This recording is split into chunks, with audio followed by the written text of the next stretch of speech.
The following thoughts and opinions we're going to discuss regarding this album are strictly of our own personal interests. We are not professional music reviewers. We encourage respectful discussion and friendly banter in each episode, but we do not condone and will not tolerate bullying or belligerence. You are welcome to take what we say regarding the albums we rate with a grain of salt.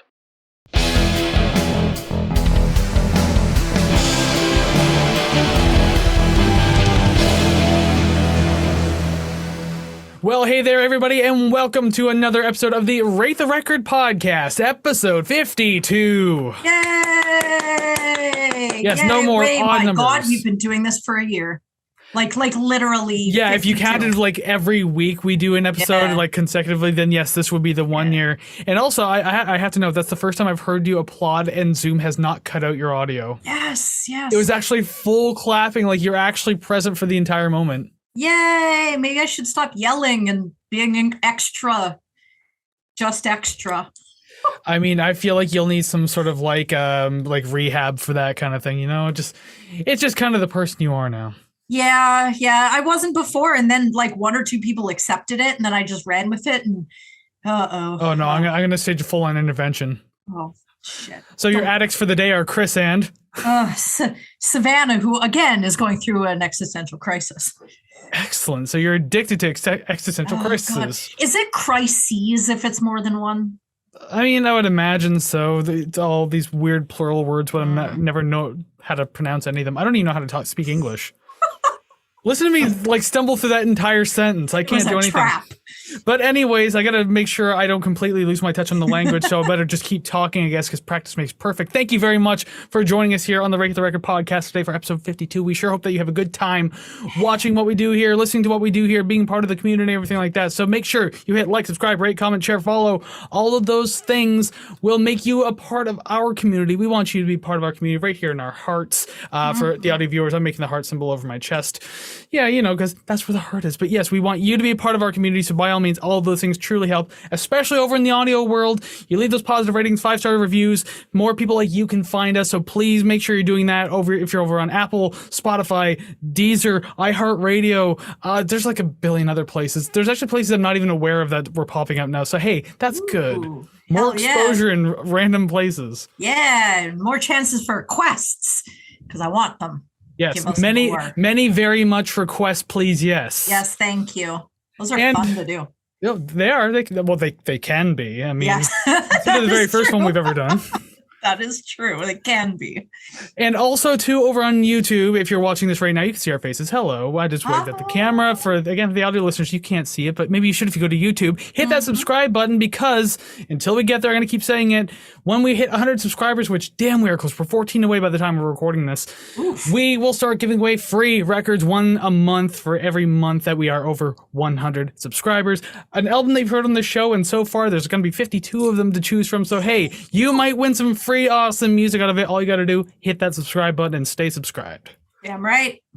See, tell me that's complicated, and if it is, I mean, I can help walk you through it. I'll even just give me your access to your YouTube account. I'll subscribe for you, and like every single video as well. But just make sure all of your passwords are saved, just to make it easier, you know, just to help us out. I will not take advantage of your YouTube account. I'll only spam Rate the Record. Okay, that's fair enough. But hey, those are all free ways to support the show, and that's the easiest thing you can do. But if you want to dig a little deeper into that big old pocket of yours and financially help out the show, you can do that. Completely optional, but it is there. Ko-fi.com/rate the record. You'll become part of the RTR Club. $5 a month will get you your name on the thank you card, a shout out in the episode. We will start doing exclusive content, which I'm still trying to work out a big mistake I made with one of the bonus videos. Oops. But hey, that's actually going to go up really soon, because I think I've got it figured out. Nice. And of course, do you got music? You want us to check out one of your songs? We will rank it and rate it exclusively over on Ko-fi.com/rate the record. But guess what? That and our social media pages can all be found over on ratetherecord.ca. So visit today and just follow along wherever. Yes. I have nothing to add, because that covered absolutely everything. Well, you could have also said that, at least over on Instagram at Rate the Record Podcast. Start posting a lot of memes now. That's right. We're becoming a shit posting account. So by all means, follow us along over there.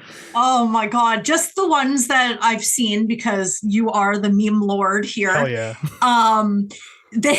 They're incredibly accurate, and to maybe a hurtful degree. Like you read it going, okay, true. Yeah, most of them have to do with the show. Some of them are straight musical, but most have to do with the show itself. And just how bad we are at our jobs. Yep. Oh yeah. That's how things work today. If this was actually my job, I would have been fired 51 episodes ago. So I thank you. Well, and I always threaten you that I still threaten you all the time that you're on thin ice, and you're still technically there. I mean, like you're crossing a very long lake of very thin ice, so just tread lightly. Okay, Heisenberg. Yeah, I feel like I just got my 6-month review, and I just walk away going, I'm gonna quit this job. Yeah, this is your second write-up. You have one more to go. Oh shit! Smarten up, Missy. Yeah. Well, anyways, you're listening to us banter and go on while you're trying to actually want to hear things about music. That's fine. So that means you're, first off, if you've been here before, you already know that we do this. So welcome back. And hey, we're glad that you came back for another round of banter and the occasional talk of an album. But hey, if you're new here, well, this is new to you. Welcome to the show. We hope you enjoy your steak. Trust me, we do eventually talk about music. It's coming up in just a moment. But just to get you caught up, you probably don't know what we do here. So each week, Savannah and I, we will review an album. Rate the record! There, I beat you to this time. We will talk about an album. Front to back, doesn't matter. It'll be completely random. It could be an anniversary album like we just did last week for Alice in Chains' 30th anniversary of Dirt. Or sometimes we get requests. So hey, send in your requests. Those are fantastic. Regardless, we will listen to the album, discuss it front to back, we rate the songs, and then we rate the record. Yay. I wasn't going to try and beat you because I was going to say, no, I ain't fucking around today. But you were fucking around today. So because you did it early last week, so I had to jump the gun. So I'm on thin ice because you're doing stuff like that. You're like that coworker that doesn't do his job, but does it just well enough that people look at me going, why isn't she doing her job like Kris over there? Kris is doing great. Meanwhile, you're sitting there just laughing to yourself. I like to think of myself as a power-hungry boss. where I'm just always threatening your job. It's like, this... You could see this as a revolving door job. That's fine because you can leave that door and I'll bring in someone else. You know what? At least you're honest about it. I've worked for a couple who definitely were not as self-aware. So I guess that's good. I guess we can only, 52 episodes later, I guess you can just kind of do a retrospective of how good I am at this. Oh my God. Well, speaking of, let's move on. Yeah, exactly. We do have an album to talk about. And today for episode 52, we are covering Mr. Steven Wilson with his album, Hand Cannot Erase. If that name sounds at all familiar, it's because all the way back on episode 8, we covered, what's that on your shirt there? Oh, Porcupine Tree. Porcupine Tree. I promise I'm not trying to get people to look at your chest. It's Porcupine Tree that we covered back in episode 8. Their album, Dead Wing, I believe it was called. Yeah. We looked at that. Not a bad album at all. I actually really enjoyed it. Never heard Porcupine Tree prior to that. So today is just Steven Wilson, lead singer, now solo artist, covering this. And I guess if anyone knows more about him, it's definitely you, Savannah. So why don't you go ahead and tell us a little bit about it? Out of the both of us, yes, that is accurate. 100%. Now, since I've already introduced Porcupine Tree up until Dead Wing, which was released in 2005, I'm just going to skip ahead a decade and only talk about this record. Now, Hand Cannot Erase is Steven Wilson's 4th solo record. It was released on February 27th, 2015. Recorded in London and LA, it was produced by Steven Wilson. I didn't see any other credit but to him, so I'm assuming it was done solely, and was released on K-Scope Records. This album's concept is inspired by the story of Joyce Carol Vincent, a woman who passed away in her apartment and no one misses her for 2 years despite having family and friends. I've heard of those types of incidents. That's really sad and creepy. Now I'm just going to read a little snippet of what he said about the album. The basic story or concept of the record, it's about a woman growing up who goes to live in the city, very isolated, and she disappears one day and no one notices. There's more to it than that.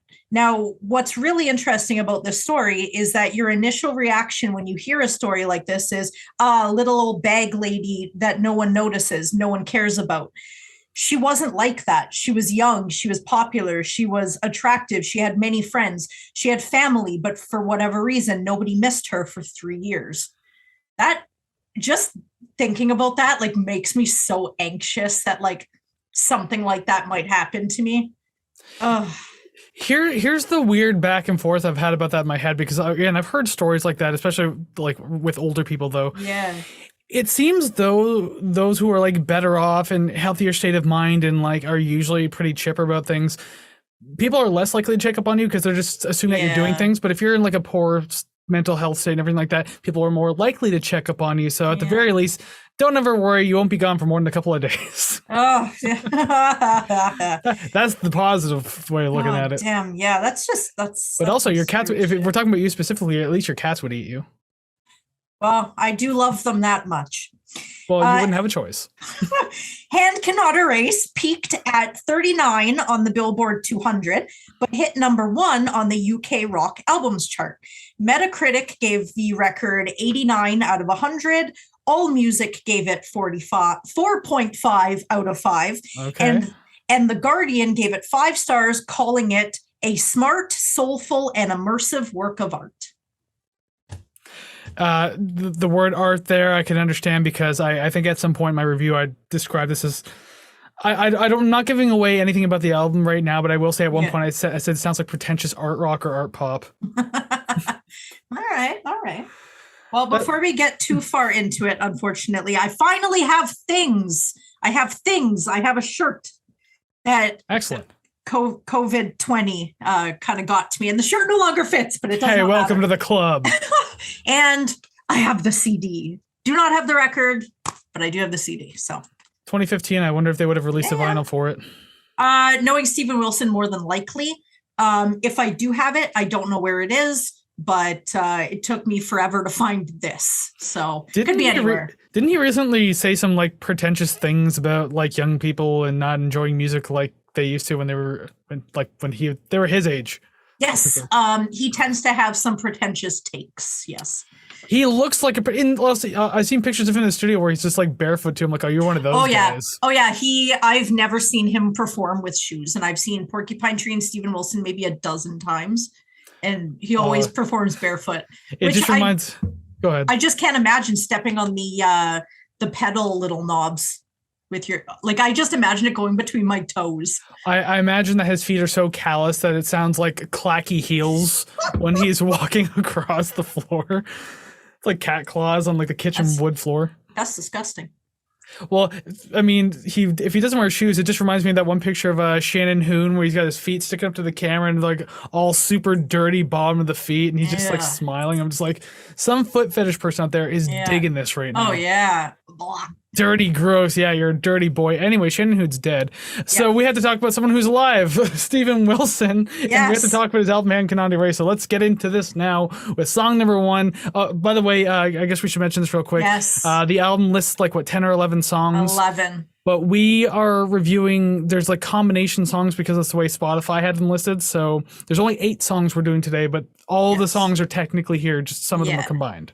Yeah, I think it's the instrumentals are lumped in with the first regrets and the regrets songs. Yeah. First Regret, 3 Years Older, etc. So just if you check the track listing on Wikipedia, it's under digital release. Yeah. That's the one that we're listening to. And that was also the one on Spotify too. So that's why it was like so apparent to us to do it that way.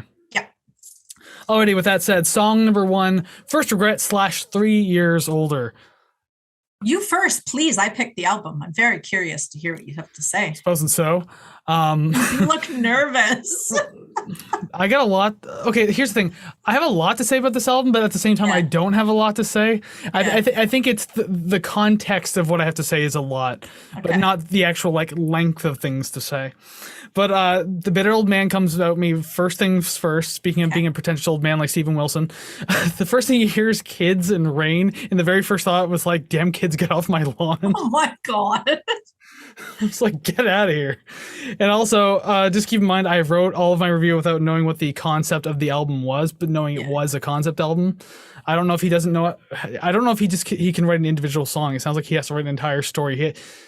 I think he has to write like a theater play or a soundtrack for every single album he does. I think they pitched Deadwing as a film.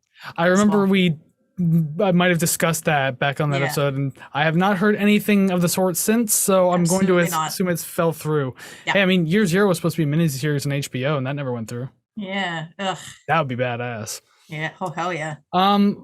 Overall, though, I mean, not overall. I'm kind of breaking this down piece by piece. Although I'm not going to talk about like, I like the guitar at this part. I'm not. Then like 2 minutes later, the bass. Like, no, a lot of these songs are very long. As we talked about off air, like 3 of these tracks are over 10 minutes long. So it's like over half an hour of music across 3 songs.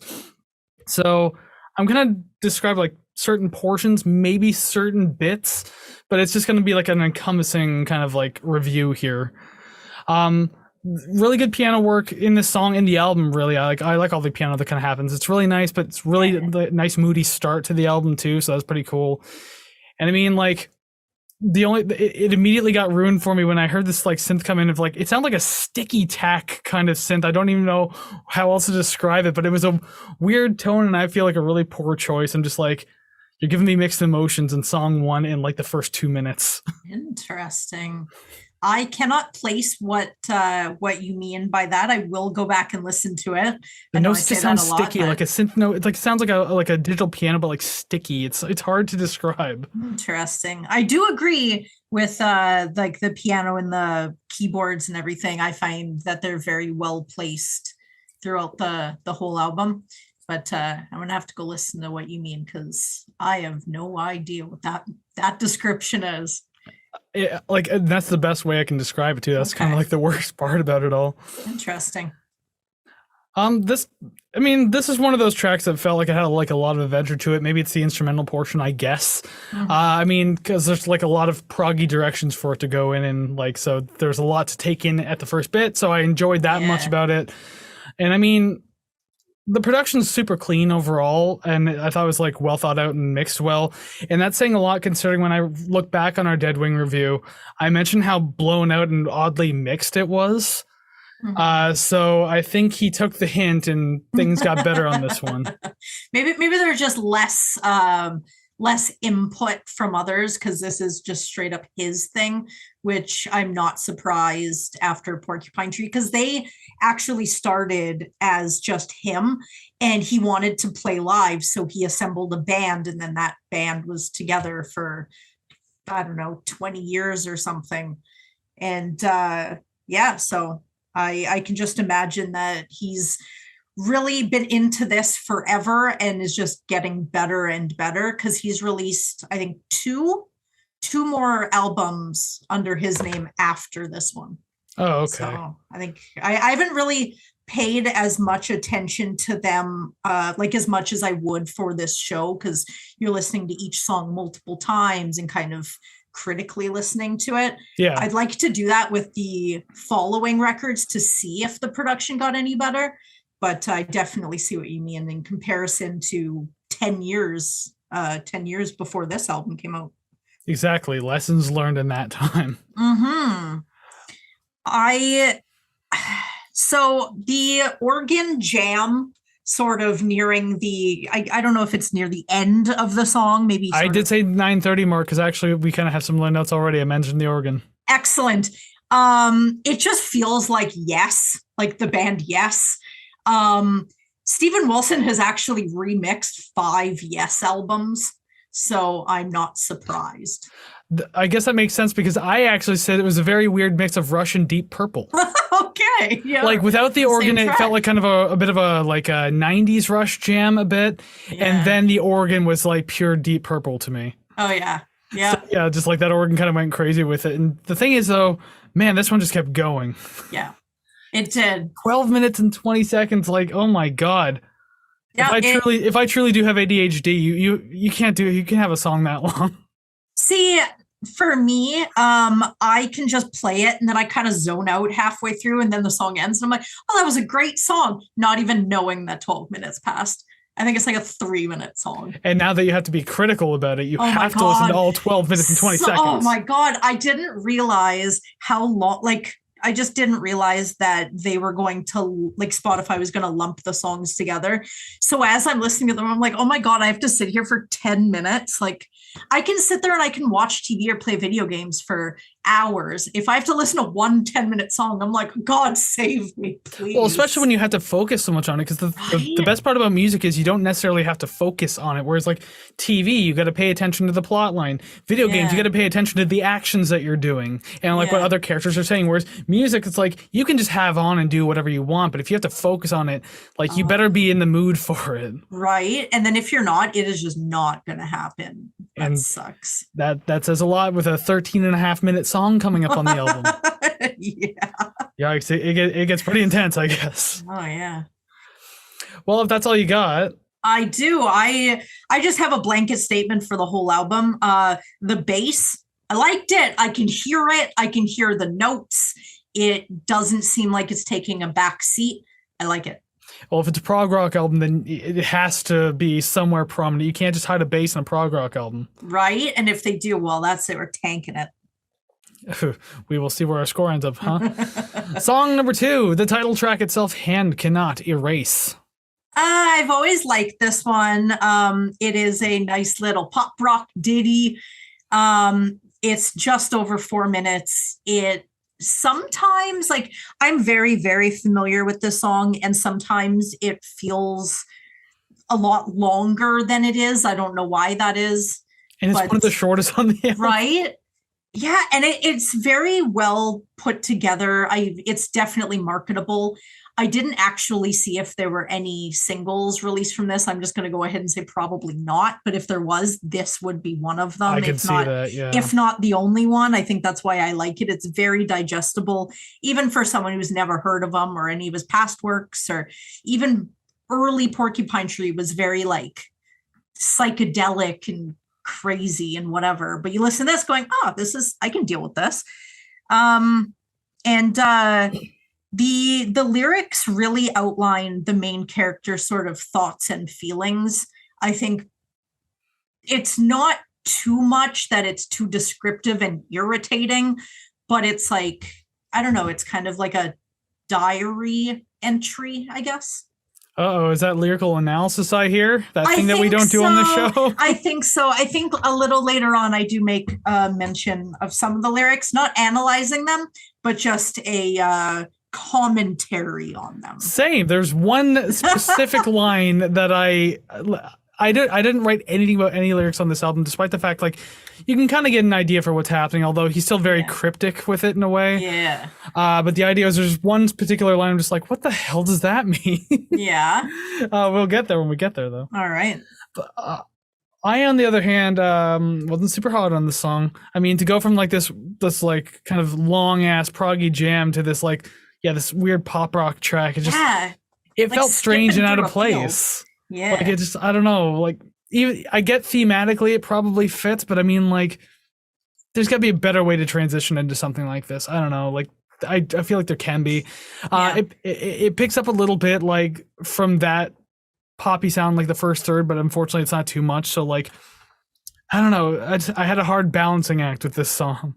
Yeah, I really paid more. Well, I guess the entire time that I've listened to this song, I've really just liked the music in it individually. I really like the drums. I find that the fills are they're good accents. I don't really know how to phrase this other than like some of like the drum rolls or the drum fills, like they accent everything. They're not too flashy.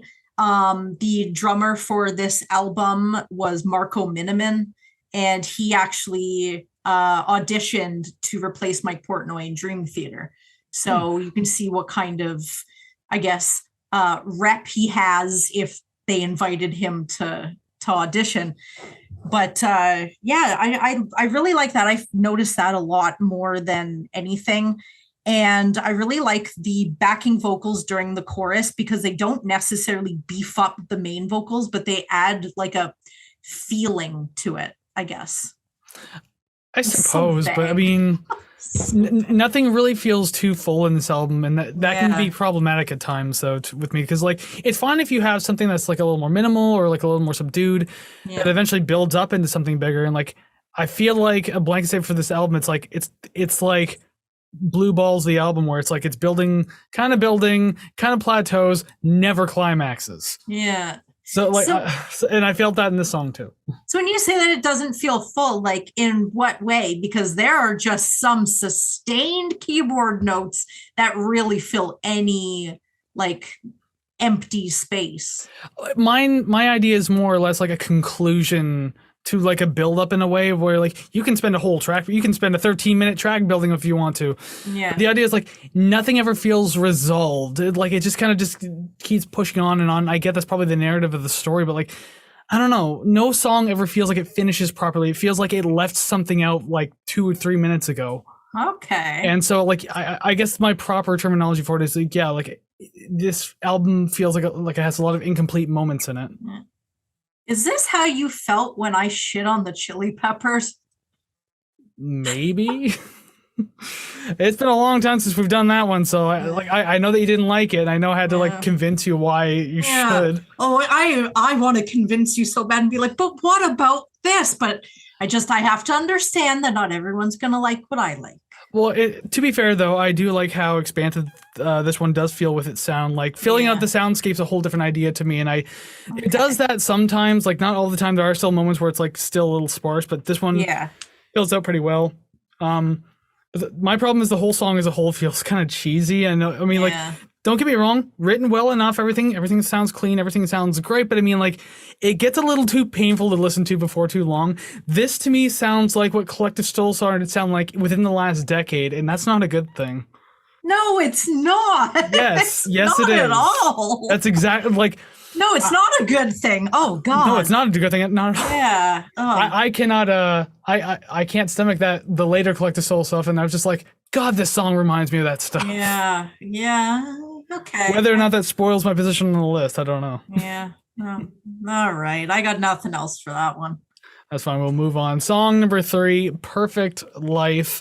I enjoyed the instrumentals on this track at the very least. You have this like very serene start to the song and like an almost industrial style drum loop that was happening in the background. So that was a cool touch. Not too heavy handed, but it was definitely there. And I obviously took notice. But it had a very atmospheric and smooth progression to it. But I mean, like, as soon as that spoken word portion kicked in, it just kind of pulled me out of the moment a little bit. I guess, again, it's telling the story, but we need this direct storytelling narrative? Isn't this what the lyrics are for? Like, isn't this what the singing is for? We don't need a storybook here. So I did say, and I quote, the spoken word bit at the beginning is effective at pushing along the story without having to include it in the lyrics. Because literally the only lyrics in the song are, we have got the perfect life. That's it. Nothing else, nothing less. Yeah, but he could have done more with the songwriting portion of that, because at this point, it's just like, oh, you won't understand this song, so let me explain it to you like a dummy. Like, that's what it feels like to me. It feels like you're pulling me out of this. It's like if you go watch a play and like the narrator's like sitting at the side of the stage and then the spotlight goes on them while the thing's happening. It's like, and then the actor pulls out the weapon and presents it to the other actor, and then the light goes off the narrator back onto the stage. It's like, don't just show me what you want, or let me hear what you want. Don't fucking read me a book. I feel like because I saw this tour right after the album came out, I have a feeling that he keeps that in mind when he's writing it, how it's going to look when he performs it, because they got the big screen. He's too much of a theater kid. Yes. I'm pretty sure the album, if not the majority of it, is also released on DVD, but they've got the whole screen on the back and like all of these videos and everything. And this one is just like, to me, having seen it, it's one of those sort of transitional tracks where I'm watching the screen and then I kind of hear the sort of atmospheric, just waiting for the next song to start, where I don't really take this as a song itself, but more as a bridge from the last one to the next one. I don't know.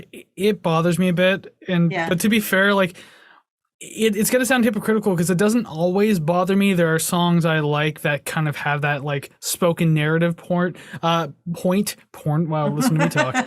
Freudian slip. But anyway, my biggest example of that is Thriller. I mean, Yeah. like, you got the song going on, but then you have Vincent Price coming in and doing like the creepy, like little interlude in the middle there, which I really like. Yeah. But I don't know, something like this, like it didn't work with me. I don't know. You're still trying to establish the story, and it's just kind of like you're acting as if we've already lost you. It's like, okay, so I have to dumb it down and explain it to you now. It's like, I don't know. Maybe I'm complaining about it too much, but I didn't dig that part of it. You definitely are, but valid. And I don't really have much else for this one. It's I don't want to say it's repetitive because it does change. Things are added to it and everything. But literally the only line in the song is "We've got the perfect life." It's repeated, song ends. We're having this moment now where like we're 3 songs and we keep having like these reverse notes because my last point is nice harmonies on the back half of the track, but it's pretty repetitive. And you said it's not. Well, no, it is repetitive, but like things do change. But in the grand scheme, you listen to it going, okay, this is sort of, it's the same idea. It's just it's the same red, but it's different shades of red. You know what I mean? You look at it and you're like, oh, this looks the same, but yeah. But in the end, I'm still staring at a red wall regardless of what shade it is. That's this is not going the way that I wanted it to. No, not really. And I don't want to spoil too much, but it might not go too much further in the direction you want it to either. I honestly tried. But hey, I got some good things to say coming up, so don't get too disappointed. I already am disappointed, and that is just fairly routine for me. I mean, that is actually one of the most perfect transitions we've ever had. Damn right. There you go. I said something nice, but it's not about the album. And Song number 4, Routine. It wasn't just a transition. I am actually pretty sad. Again, I do say some nice things coming up, though. So, all right. Hey, you know what? I liked Porcupine Tree. I'll say that much. All right. Well, they have a new album coming out. New album that came out. You should listen to it. I may. We will see. I heard a single off of it. That's about it. Are they like 20-minute songs? Probably. All right. Song number 8, Routine. What do you got? So this one features Israeli musician and singer-songwriter Nanette Tayeb. She was featured, I don't want to say heavily, but a little more on the following album, To the Bone. I don't recall if she was on the last one, but whatever. Okay.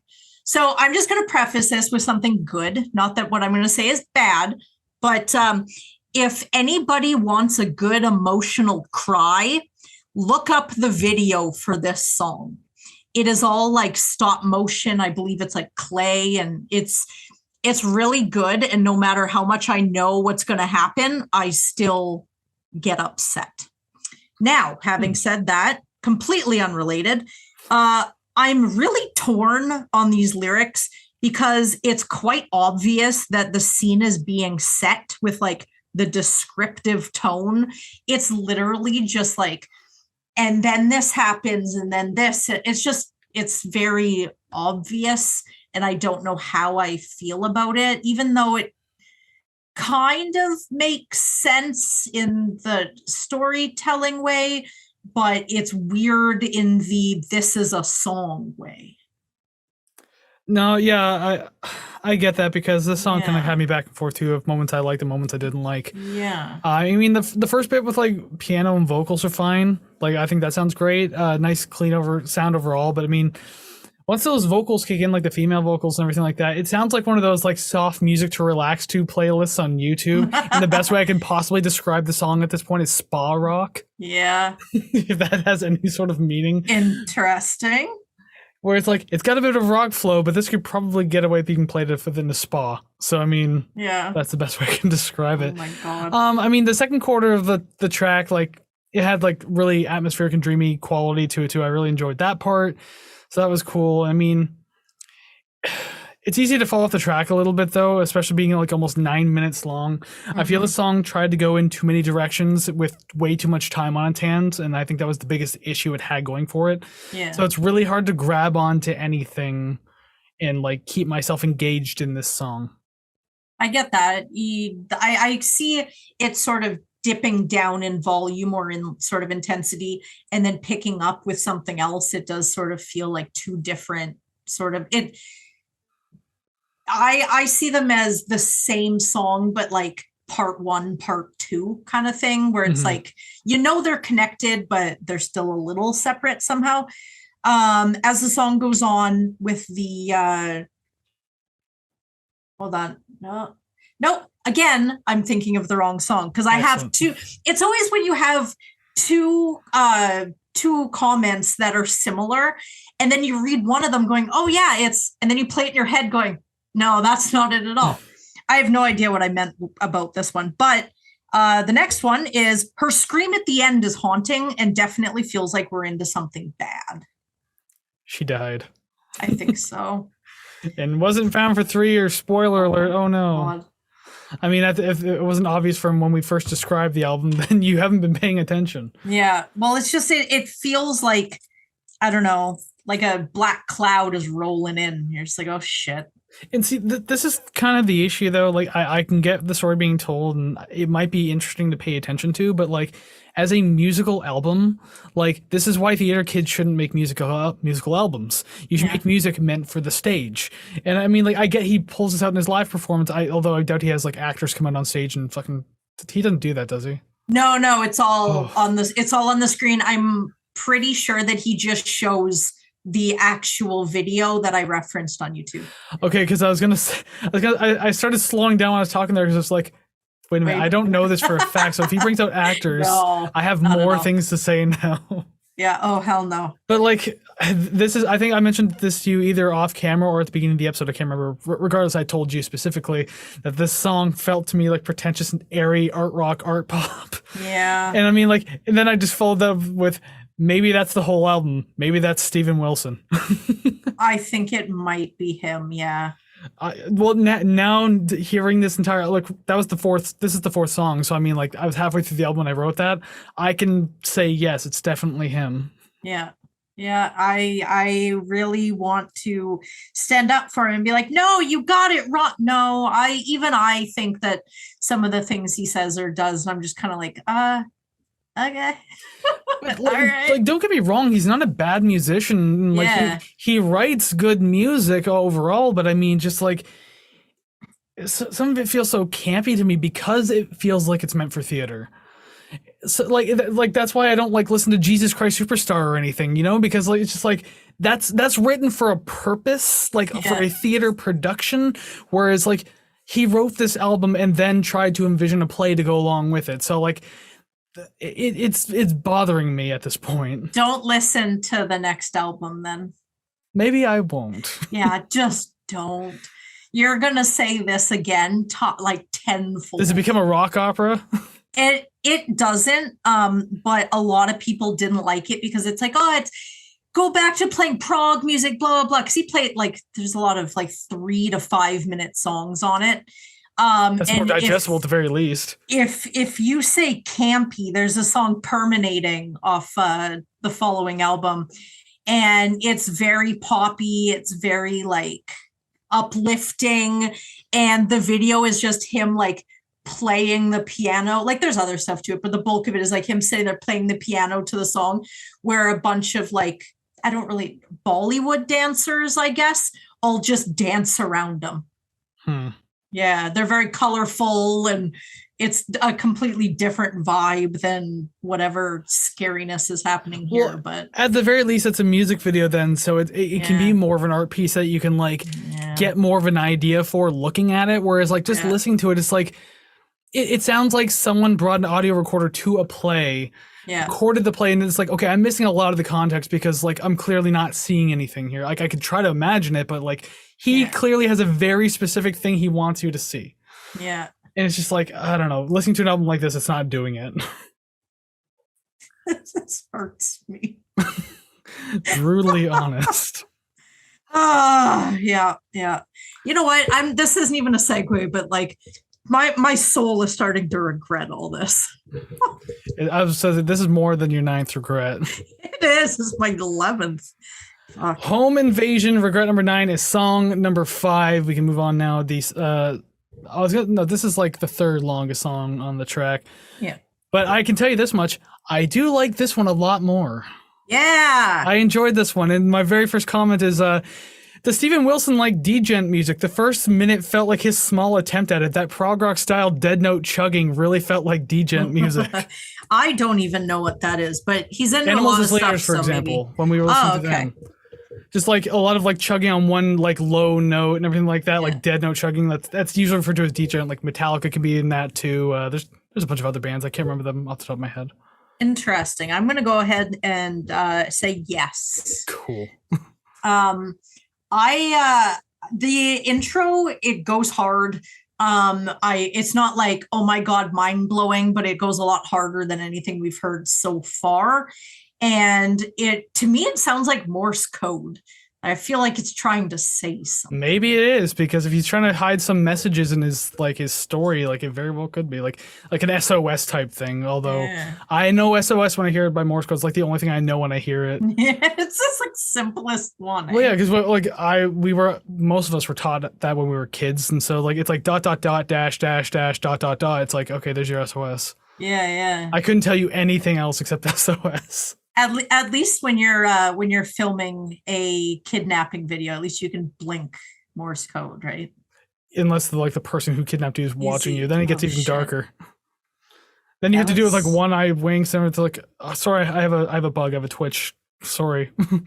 Okay, yeah, let's not talk about that. That's scary. Stuff. Meanwhile, the title is Home Invasion, so we're very much talking about a kidnapping scenario here. Oh, that's terrifying.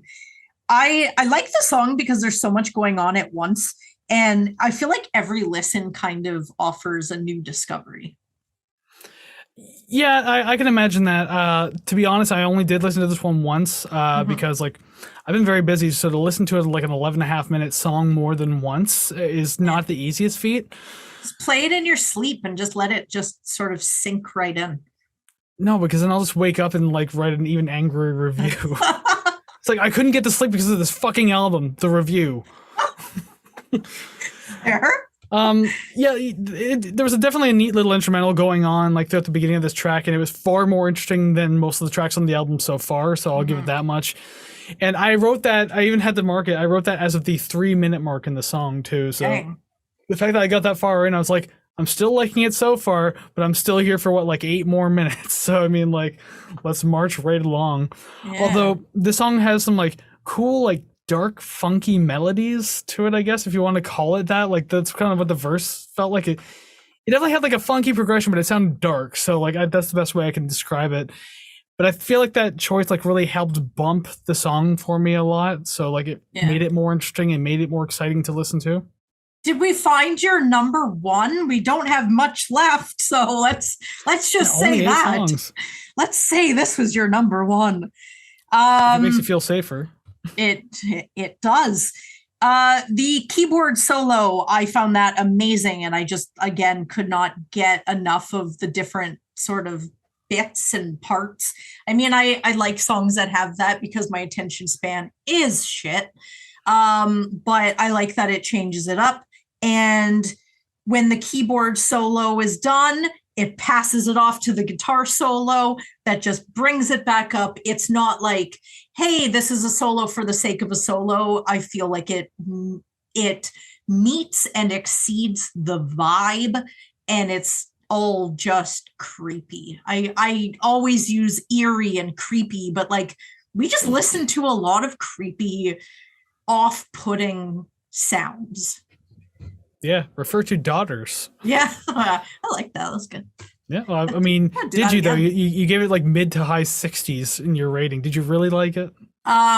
Redux. I like Pearl Jam, but I did that one shittily as well, the very first one. So fair enough. Let's do it again.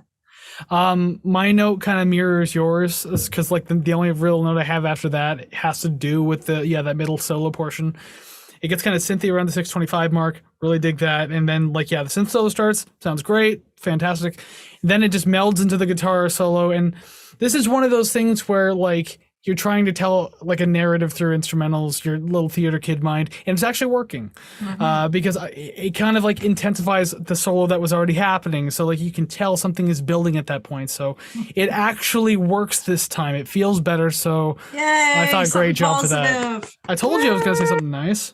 Yay, we found Chris's number one because I don't think you can go up any farther than it is now. I'm just scrolling through my scores. I wouldn't necessarily say that. You're like, I wouldn't. Okay. Poker face. Let's not smile too much. All right. I'm drinking. I'm going to smile as much as I want. Fair. Drinking on I'll say Monday night because this episode goes up Mondays. Exactly. Wink. We literally record this Monday at 3 a.m. and it goes out at 9 a.m. the very same morning. Exactly. Why do you think I'm tired? It's super crazy for October 3rd. Yeah, I know, right? Wow. Really pulling back the curtain on this one. Yeah, it took forever to open my calendar to figure that out. I like how we're just kind of going on now. Even though the song's 11 minutes and 30 seconds, we've kind of run out of things to say about it. Yeah, I got nothing. It was enjoyable, though. I will say that much. So we will move on to track number 6. The shortest song on the album, Transients. I literally don't really have much to say, so I'm just going to boom through it real quick. First off, it was a pretty transition track. Really great guitar work throughout the entire thing. And not too much to grab from it, but it's just nice to have one of these shorter tracks to land on and breathe for a bit. So I appreciated this song quite a bit for it. I like the moderate come down, although there's still booming behind the clean acoustic guitar. The light vocals now... What I kind of got from this were like, I don't know if it's the vocal processing on it, but it kind of reminds me of like 60s, 70s, like folk music vocals. I don't really know how else to describe that. Bob Dylan. But yeah, no. He's English, so let's just go, what? Tea and crumpets for Bob Dylan. Simon and Garfunkel, that's it. I was thinking Garfunkel and Oates. No. But it did feel like a breath of fresh air until the song was winding down. And again, the I'm not sure what's happening next feeling reappeared. And all that in less than 3 minutes. Yeah, 2 minutes and 48 seconds. See, he can tell a coherent story in less than 10 minutes. So that's what really frustrates me. It's like just because you can write, you feel the ability to write a very long song doesn't mean you have to. Yeah. And I mean, someone really needs to teach this man a lesson. Although you said in the next album, apparently there's 3 to 4 minute tracks. I dig it. That's digestible. Yeah, but again, I do like long jams. Don't get me wrong. But I mean, like, make them mean something. Because I'll even think of the longest song that I really love off the top of my head that I can relate to a band like this would be like the song Xanadu by Rush. Yeah. How that song is just constantly moving and it's so exciting. There's a lot to take in. Like, God, I'll talk about that fucking song all day. Uh-huh. But I mean, like, just Wooden Blocks. So I love that song. Just comparing, because that song's like nearly 12 minutes long, but I never tire of it. Like, I could sit through all 12 minutes and be like, I'm going to listen to that again. Yeah. So, I mean, Farewell to the Kings is just a great album, but Xanadu is just the excellent topper, like at the very end of the album. Yeah. Okay. I feel like that's the most relatable and agreeable thing that you've said so far, because I definitely like that one for sure. If anyone wants us to pull back the curtain just a little further, fun fact, Farewell to the Kings was actually supposed to be the very first album we've ever done on this show. But then I can't remember what the decision-making process was, but let's start with an anniversary album because it might get more views. Yeah, and we still haven't done Farewell to the Kings. Whoops. It'll fit in there somehow someday, but it was supposed to be episode 1. Yeah. Because that was the first thing we discussed when we were still formulating the podcast. Yeah, it started out as an idea to just rate Rush albums. And then it was like, well, after we reach the end, what do we do? And live albums. Here we are. Left. Here we are now. Different stages. All 3 discs. Yeah, we'll have to. I was gonna say we'll do live albums, but then I realized we're not gonna do live albums. There's no reason to review a live album. Do you hear that wrong note? Oh, that's where he dropped the pick. But he picked back up so well. I laugh because it's funny, but I hate you for that. I know, right? Hi. Well, I don't think there's ever a point where you've liked me in the last 52 episodes, so that's fine. I'm used to it by now. I can take the abuse. Just like you. So song number 7, Ancestral. I don't want to hear your feelings about it. Let's just keep continuing. Okay, well, here's my feelings about this. It's a flute. Yeah. Whole ass flute. I had to look that up because live, it's just there's 5 of them, there's keyboards. I just assume every crazy sound comes out of those keyboards or programmed. So I had to look The to flute is actually such a crazy see. sound. Yeah, well, it is. It's wild, but I don't see anyone playing the flute, at least live. So looking it up, yeah, that's actually there's a bunch of stuff. There's like a choir and like I don't know strings and shit. Yeah. I feel like the strings were surprising to me. So either they're like modified some way, or they're really buried under there to just sort of fluff up the sound. But regardless, it's a flute. I was down. I liked it. Kind of felt like I was listening to Jethro Tull for a minute there. I was about to mention Jethro Tull, Ian Anderson with his fucking flute. Yeah. And then it ended. Like it wasn't a lot, but it was like enough. I liked it. Yeah, I mean that much about, but it wasn't like that bad or anything like that. One of the things I really did dig in this song was like the trip hop style drum beat that was like going through since the beginning. Yeah. It really reminds me of like a mix of either like the entire, not just the drum beat, but just like the entire like first minute or so of the song, or maybe even a couple minutes. I can't remember because again, this is 13 minutes and 30 seconds, so I don't remember. I didn't timestamp anything, so I'm going by memory alone here of listening to it once for the first time. Yeah. I think it was like the first couple minutes or something like that. The opening just kind of reminds me of a mix of like Massive Attack, Sneaker Pimps, and IMX. It's okay if you don't know who that is. They're all trip hop bands, and they're all fucking amazing. Cool. But yeah, like that's what that reminded me of, and the fact that I like those bands should say a lot for how I feel about the song at the very least. Yay. There's kind of a pickup that happened in the song around the 3-minute and 30-second mark, and like it felt appropriate to me. I thought it was good to actually kind of have that there, so it's nice that it was.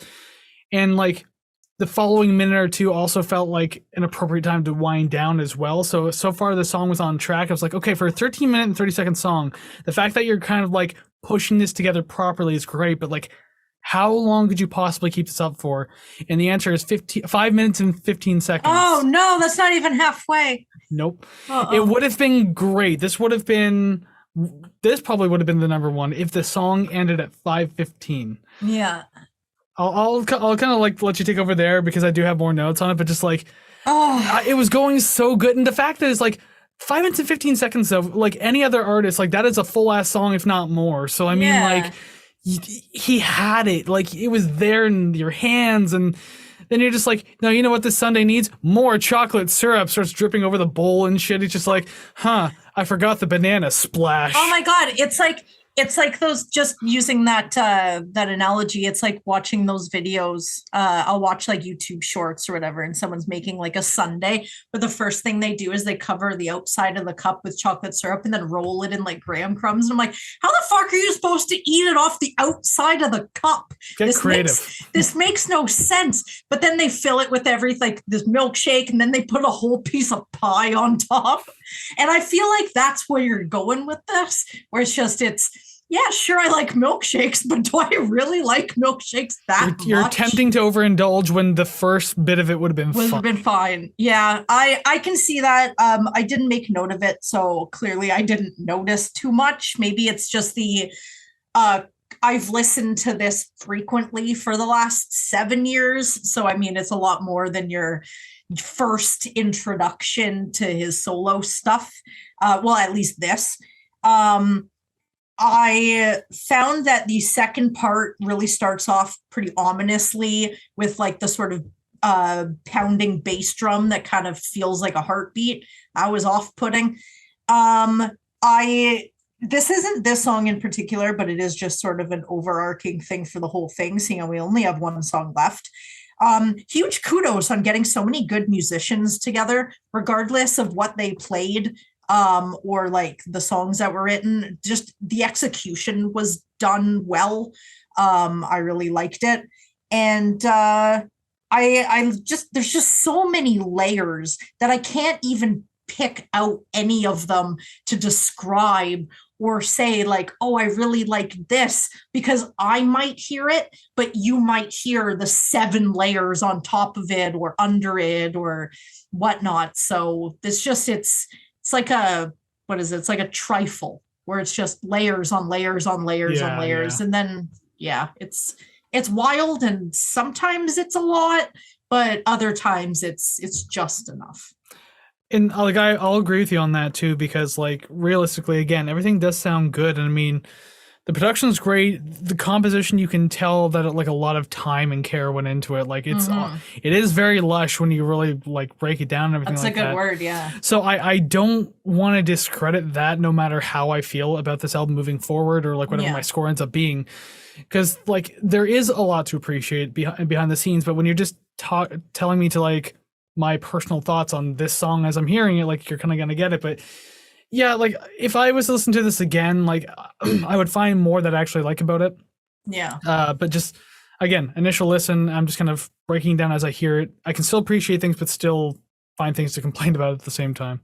Well, sometimes just listening to it once is a good thing. Like there's definitely that market for those YouTube videos where it's like first reaction or like blind reaction to this or whatever. And I feel like it's your most honest because you're not listening to it going like, oh, well, maybe I do like it. You're just like, you know what? This is what I think of it the first time. And I've done that with a couple that I haven't scored fairly highly, but listening to them more and more, I'm like, okay, I've learned to appreciate this, or I understand where they're coming from. And yeah, I don't know.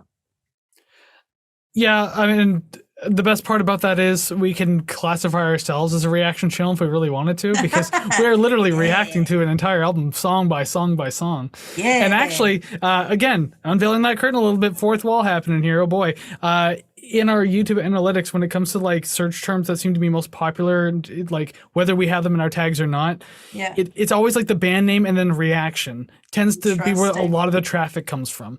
So again, those reaction videos are doing well. So I don't mind calling this a reaction channel or reaction podcast, I guess. Cool. I don't know about like Spotify and Apple because they don't go that in depth with it, unfortunately. So they just kind of give you certain numbers and that's it. Yeah. Hard to know what the people in audio land are doing out there. You get 3 thumbs up. You're like, out of what? Is that good? I don't know. Is it a third disjointed thumb coming out of your hand? What's going on here? You're like, yeah, they haven't kicked us off the platform, so I guess we're doing okay. We're still winning. Exactly. Yes, still going on about the song though, because again, 13 and a half minutes. Yes. So I did kind of leave off on a note there saying like 5:15 would have been the best time to end the song. Yes. Because beyond the middle, I feel like the song got more and more unnecessary as it went. Mm-hmm. Like again, not that it necessarily sounds bad, but just none of it really needed to happen. Mm-hmm. Just overextending the story because again, he feels like he could. I swear to God, Steven Wilson writes like his life is the movie Speed, where if he stops writing a song at any given moment, he will explode. Yeah. So I think so. I think he needs help. Yeah. And like that's fine. We all need help, Steven. Go ahead and get yours, because you do not have to consistently write 10+ minute songs to tell a story.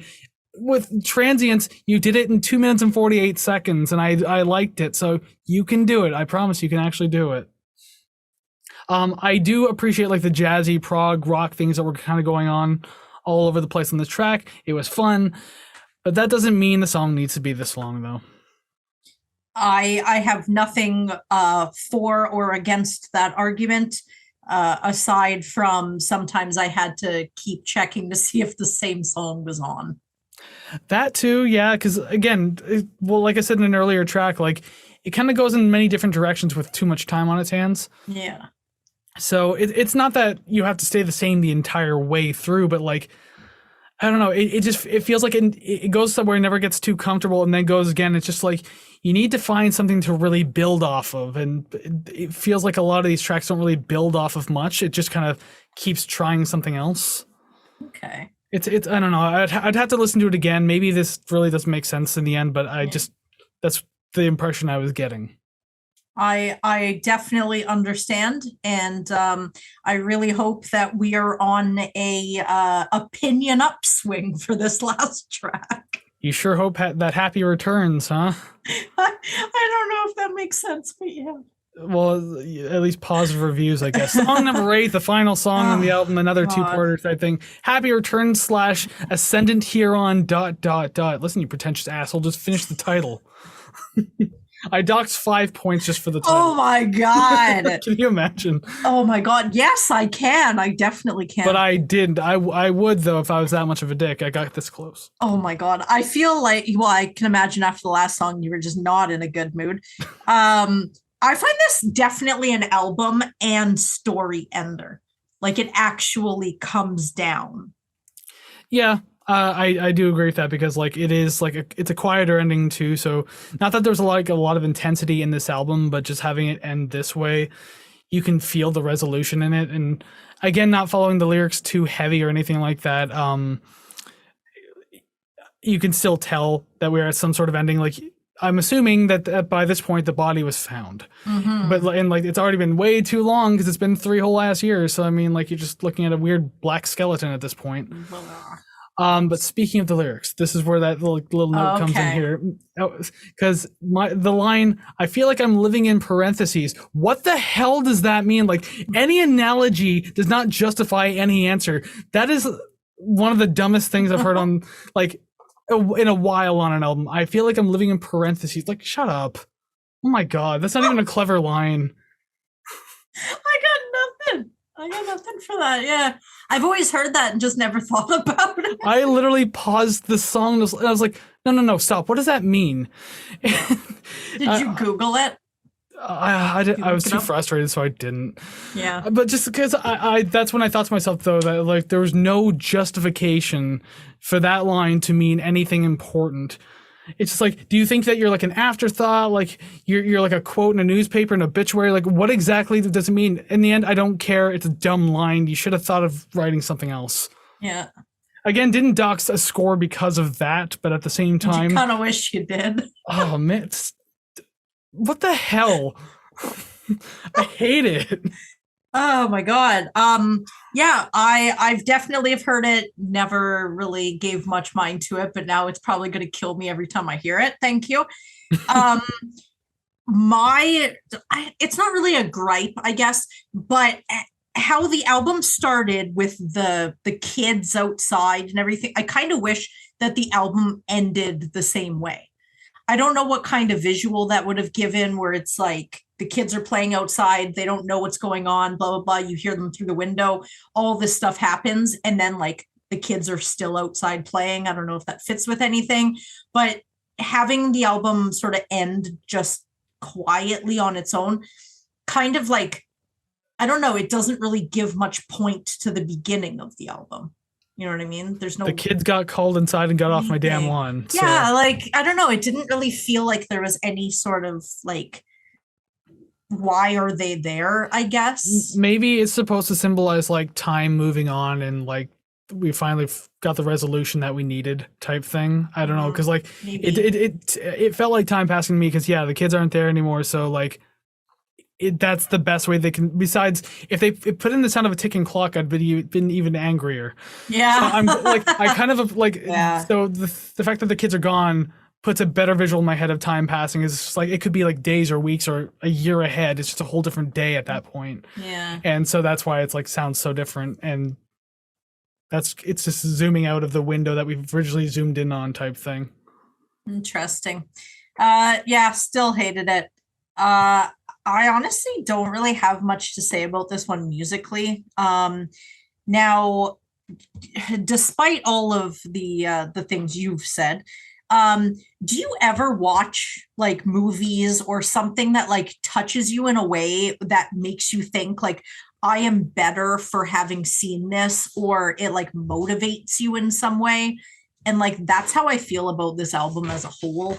Like it's not a throwaway album to me where I'm like, oh, I heard it, put it away and I'll listen to individual tracks.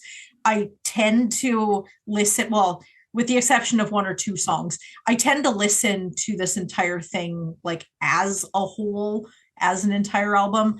And I always walk away going, humans are cool. Like they, like just sometimes when I see something like artistically or creative that I could never fathom doing, I am in awe of it forever. Suppose, yeah. And it's just, I feel like albums like this, I don't know whether it is the nostalgia or the personal connection that I do have with it. But it's just every time I hear it, I'm kind of like, someone thought of all of these parts, all of this stuff came from just one person with, I would assume, other input, but I don't know how much input counts to be called a songwriter along with, the primary songwriter. But I don't know, it's all just wild to me, and I'm always in awe of what people can do. And I like well, this. I mean, if you want my like direct comparison, please refer back to episode 17 for Cynic's Kindly Bent to Free Us. Yeah. Because like as we got to the last couple of tracks of that album, which was also like 8 songs long, so hey, look at that comparison. I mentioned how like emotionally touched I was by the end. Yeah. And just like kind of the journey we went on, and how especially the last song, Endlessly Bountiful, made me feel and everything like that. It's like what I could visualize out of it. So yeah, I mean, I guess I see where you're coming from. Not that I think humans are cool, because I don't know, call me a pessimist, because I often don't think that. I do, and I don't know if it's just my constant existential crises, but it's like this calendar, someone thought of that. This computer that I'm talking to you on, someone thought of this. Like, all of this stuff is just all man-made, and someone just thought of it. So everything you've like ingested as media, someone sat there and went, yeah, I'm going to do this. So anytime I listen to like music that sort of touches me in some way, I just think like how wild it is that a human being sat there and went, yeah, I'm going to do this, and then actually followed through. Because I've fallen asleep with some songs in my head going, yeah, I'll remember that in the morning. Fuck that, I'm never going to remember this. And they're all good songs too, but I'll never ever remember that. Yeah, and I mean, I can agree with that too, because yeah, like there are obviously great people in the world. People have done fantastic things, and like even on smaller scale have done great things. But like maybe it's just me, but maybe it's what I see. Although I try to like, even like digitally, like my algorithms and media, I try to keep them full of like shit posts and memes, because I just can't take the bullshit of the world. So I want the most fucked up view of it, just so I can laugh. But like for every like one good thing I see 4 terrible things type thing. So my ratio is so fucking out of balance, and it's like that's why like I believe there's good in the world. I believe there's good people in the world, and good can be done. But goddamn, is it not overshadowed by like the worst things? Yeah, that's true. Because like someone invented guns and stuff. And someone's literally walking down a street right now, planning to stab a random person for no fucking reason at all. And that is Steven Wilson's Hand Cannot Erase. So thank you very much for joining us for this episode. We sure hope that you liked what you heard today. We hope that you listened to the album. So make sure you let us know down in the comments below what you thought of this album, because we are certainly curious to know your opinions on it, as you are with every album that we do. So please, again, be part of that community. Let us know what you thought about Steven Wilson's Hand Cannot Erase. Woo! I'm going to say The Hand That Feeds, but that's a Nine Inch Nails song. It is. Oh, one day, there's so many Nine Inch Nails albums to do. What With Teeth will be one of them eventually. I don't know. I think that's the first one that I actually heard, but I don't even recall if I heard the whole album. I mean, it was a pretty big commercial album because of songs like Hand That Feeds, Only, and everything like that. Only was the one that I saw. The David Fincher music video. The music video, and I was like, I love this, and I still like the song a lot. Because David Fincher's badass, and he's a fantastic director, and so he made it look really cool. I like that. But that is Nine Inch Nails. This is Steven Wilson, and we still got some reviewing technically to do now, because now we have to start ranking the songs, so I guess we'll just jump into that now. So above our heads, boom, graphics have changed. There are names, there are numbers, not that many this time, 16 overall, 8 apiece. That's a lot easier in editing. I love these episodes. A lot less work to do. I don't know if I'm going to love this episode. I'm going to go ahead and say we're going to match 2.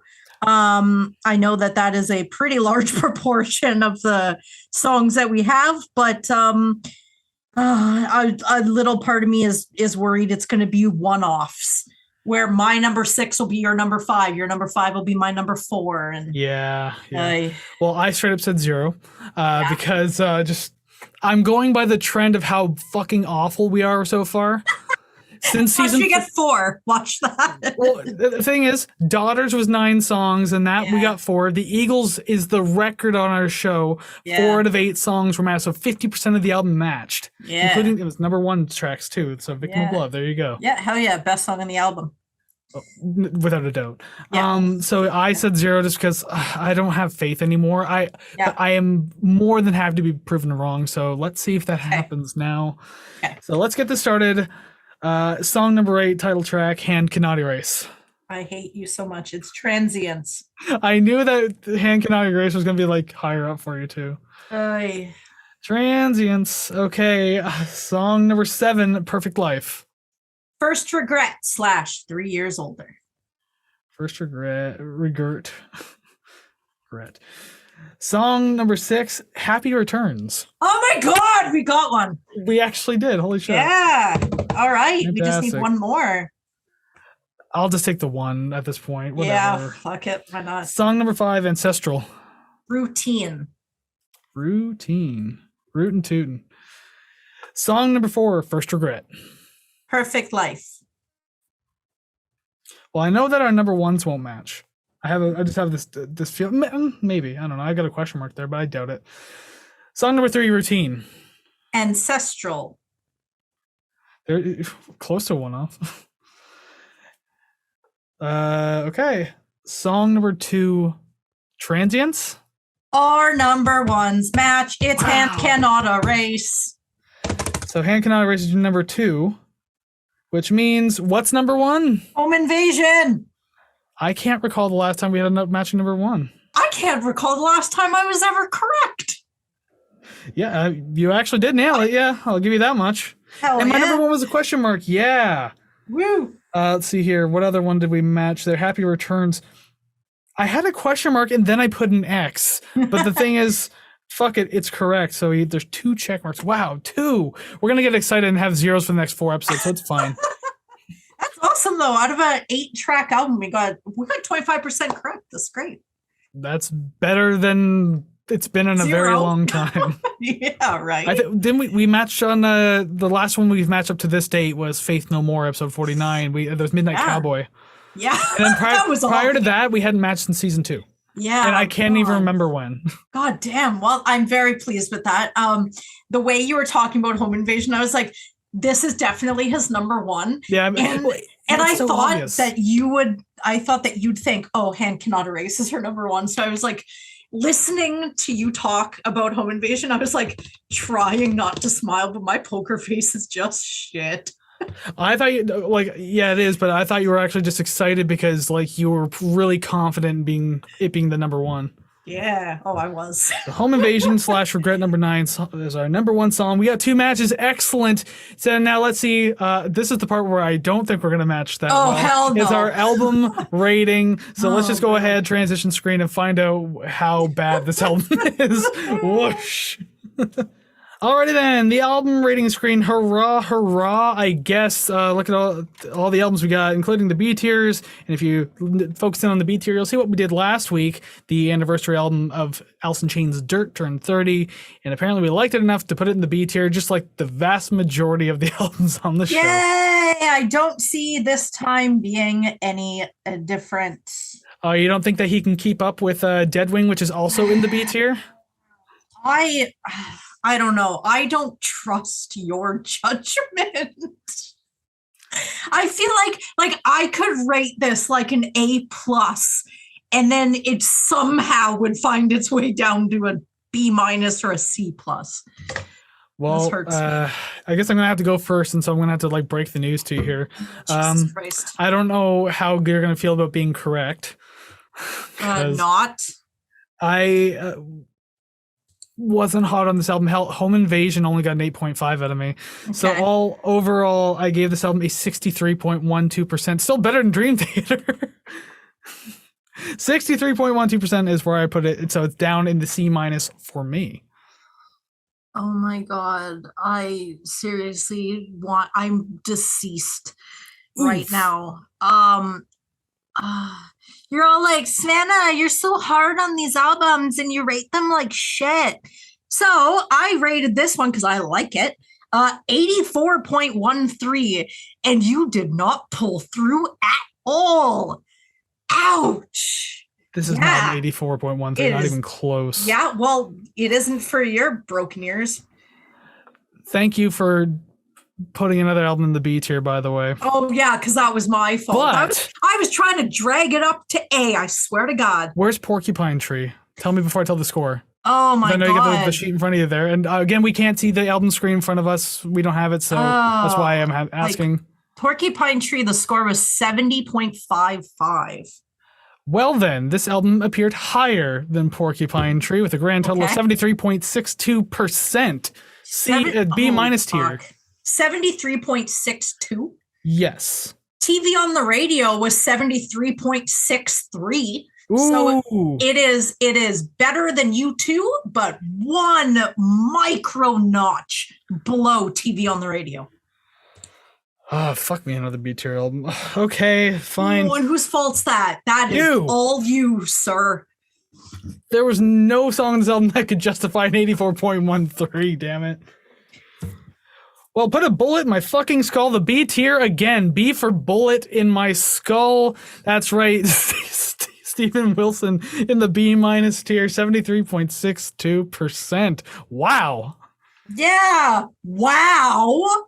And I just mentioned before we transition back to this screen here, I mentioned Savannah. This has broken a record. It's now the most divisive album we have on the show. Previously, it was the Chili Peppers with like 20%, and now this one's like 21%. So this one actually broke, not percent, but like points off type thing. So the most divisive album we have on the show is now Steven Wilson's Hand Cannot Erase. Well, that's okay, because in a couple seasons from now, I'll let the anger kind of simmer, and then we'll bring up another Steven Wilson album. We'll see where we go from there. I'm just going to bring up an album from the Locust and just make you fucking miserable. Whatever that is, go ahead. You're going to have a lot of fun. That's fine. Probably not. The way you say it, probably not. If you didn't like some of the songs I gave you on the mixtape episode, I can guarantee you'll hate the Locust. Oh, God. Is it all just going to sound like... It's noisy and chaotic as fuck, nonstop. Yeah. Good luck. Oh, God. But anyways... no, continue. Just another smart-ass comment. Oh, and I was going to give you the opportunity to say, but now I won't. Anyways, we are at the end where I can cut off Savannah. So, hey, thank you very much for watching this episode. And thank you very much for ranking your songs and rating the record with us. And be sure to let us know whereabouts you probably fall in between for our scores. Tell us where your scores are. How did you rank the songs? How did you rate the record? Please let us know down in the comments below of wherever you may be listening, because there's comment sections everywhere. Let us know over on social media at Rate the Record Podcast. There you go. It's Facebook, Instagram, TikTok, Twitter, wherever you see a post about this. So you can go ahead and let us know over there too. All that found on ratetherecord.ca. Please let Kris know how wrong he is. And if you don't think he's wrong, well, this just might not be the show for you then. May I remind our wonderful, awesome viewers that Savannah did not like Blood Sugar Sex Magic by the Red Hot Chili Peppers. Just saying. Can I remind Kris that it sucked? You're disproving my point.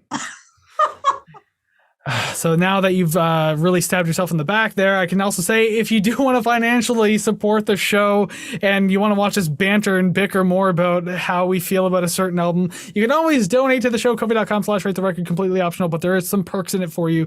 Please go check it out. Again, also found on ratetherecord.ca. So there's a whole bunch of things for you to do besides just letting us know what you think about the record. If Anthony Kiedis didn't sound like shit, the Chili Peppers would be better. That's it. And I'm not arguing that point. He's not the greatest singer in the world. I'm fine with that. And I think a lot of Chili Peppers fans will tell you that. Yeah, well, then there you go. I'm correct. Although you like his singing voice, you don't like his rapping. Well, just a lot of it's annoying, but yes, his singing voice is fine.